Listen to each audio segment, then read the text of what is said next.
Muy buenos días, nosotros somos el equipo 8 de la clase de Taller de Investigación 2, impartida por la doctora Erika Alejandra Meraz Salazar en el Instituto Tecnológico de La Laguna.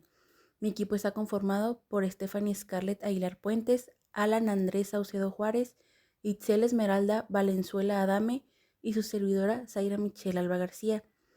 El día de hoy les hablaremos del tema de la unidad 1, titulada Evaluación y complementación del protocolo de investigación, dividida en 7 subtemas.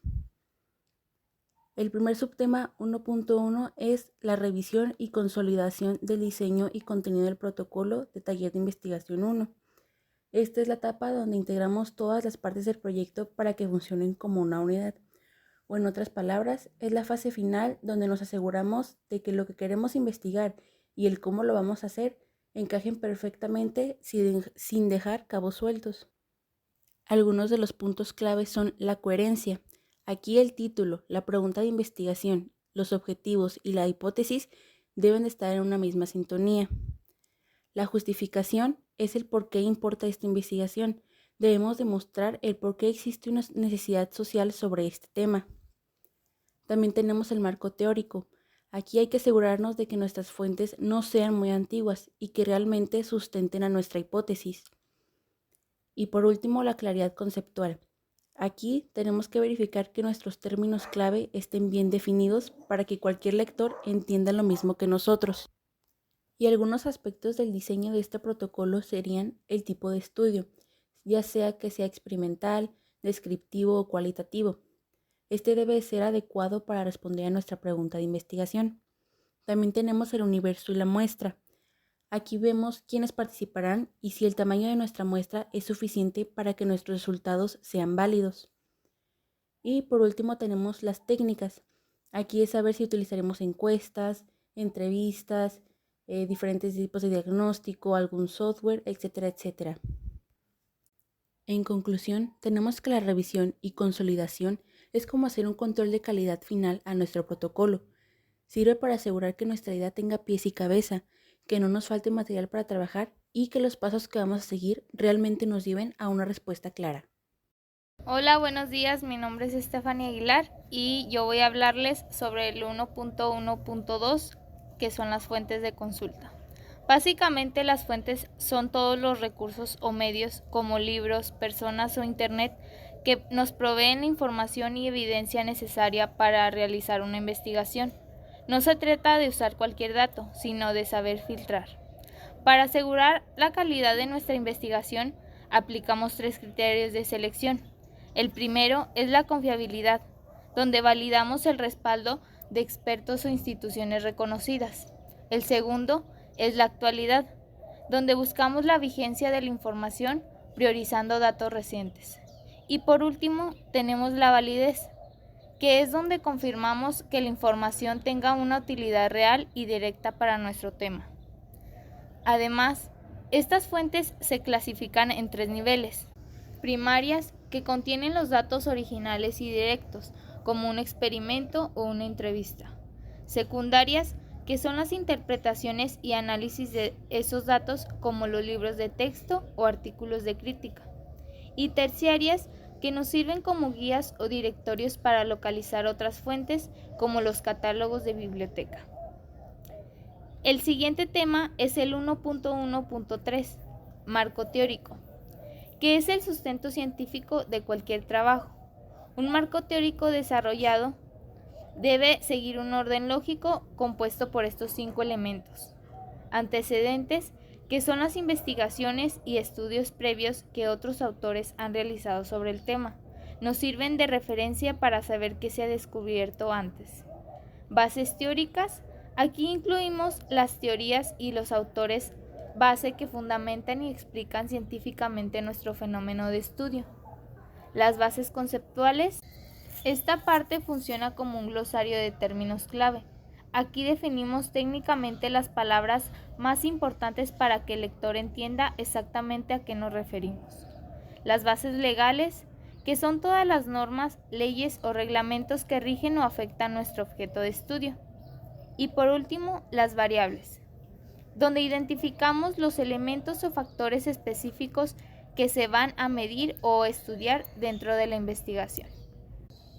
Un ejemplo de estos dos puntos sería, si mi tema es el bullying, mi fuente primaria sería una encuesta a alumnos y mi base legal sería la Ley de Educación. Mi nombre es Esmeralda Valenzuela y ahora les hablaré del subtema 1.1.4 que corresponde a la metodología. La metodología es la parte más importante porque es donde explicamos cómo vamos a realizar nuestra investigación paso a paso. Es como el plan de acción que nos guía no a hacer las cosas al azar. En esta parte definimos el enfoque que vamos a utilizar, si será cuantitativo, cualitativo o mixto. También determinamos a quién vamos a estudiar, es decir, nuestra población y muestra. Además, especificamos qué instrumentos vamos a usar como encuestas, entrevistas u observación. La metodología nos ayuda a que nuestra investigación tenga orden, claridad y validez, porque todo queda bien estructurado y justificado.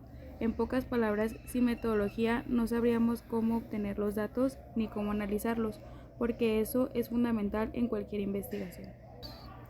El siguiente subtema es el 1.1.5, definición de variables y operacionalización, dentro del protocolo de investigación.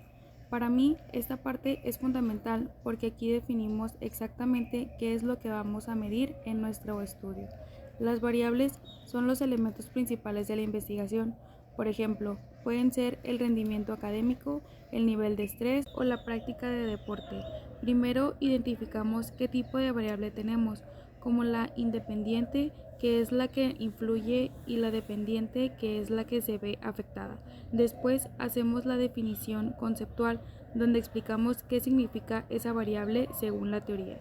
Pero la más importante es la operacionalización, que consiste en decir cómo la vamos a medir en la práctica, es decir, convertir una idea general en algo concreto y medible, como usar un promedio, una encuesta o una escala. En pocas palabras, esta parte nos permite pasar de la teoría a la práctica y asegurarnos de que nuestra investigación sea clara, precisa y medible. Hola, mi nombre es Alan Saucedo y yo les voy a explicar el tema 1.1.6, que es el diseño y validación de instrumentos de recolección de datos. Bueno, primero, ¿qué es el diseño de instrumentos? Este es el proceso de construir la herramienta con la que vamos a capturar la realidad. No es solo hacer preguntas, es traducir conceptos abstractos e indicadores medibles. El diseño de instrumentos consiste en crear una estructura, ya sea un cuestionario, una guía o una escala, que sea capaz de observar lo que nos interesa. El objetivo de esta es que el instrumento hable el mismo idioma que el investigador y el encuestado. Si el diseño es malo, la gente responderá cosas que no tienen nada que ver con el estudio. Bien, ahora les voy a hablar sobre la validación de instrumentos. Este es el proceso de verificación científica, es demostrar con evidencia que el instrumento mide exactamente lo que dice medir y que lo hace de forma constante. ¿En qué consiste? La validación de instrumentos consiste en someter la herramienta a una serie de pruebas, revisión de expertos, pruebas matemáticas y ensayos de campo para asegurar que no tiene errores de fondo. El objetivo de la validación del instrumento es eliminar el sesgo y el error. Un instrumento sin validar es como una regla elástica. Cada vez que midas te dará un resultado diferente. Ahora les explicaré las fases del diseño y la validación. El primer punto es definir el constructo. En este se pone el nombre y apellido de lo que vamos a medir. Consiste en buscar en la literatura científica cómo se define esa variable. Un ejemplo sería la ansiedad, y pues las dimensiones tiene como dimensiones la física, la mental o la social. La fase 2 es la fase cualitativa, que es la elaboración. En esta fase se hace la redacción de los reactivos, ya sea preguntas o ítems. En esta fase se eligen el lenguaje y la escala de respuesta. Aquí se busca que las preguntas sean claras, cortas y que no induzcan la respuesta. La tercera fase es la validación del contenido. En esta se hace una auditoría externa por especialistas. Esta consiste en entregas de tu borrador de 3 o 5 expertos en el tema.